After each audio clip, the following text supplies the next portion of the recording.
Слава Ісусу Христу! Моє ім'я Старик, та я родив в Америці.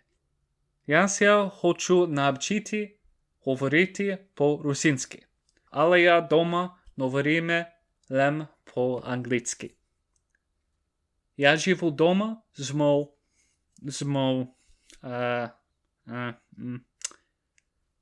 моїм братом і мамою. Кулико днів єв тижнів. Всім! Понеділок, вівторок, середа, четвер, п'ятниця, субота, неділя. Я теж знати вопроси. Як це повісти по-русинськи? Що це значить? Чому? Я хочу учитель, але крипті?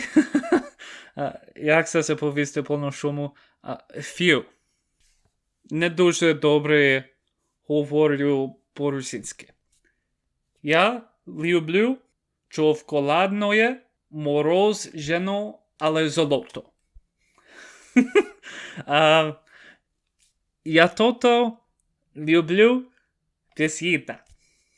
Най жиє свобода. Майся.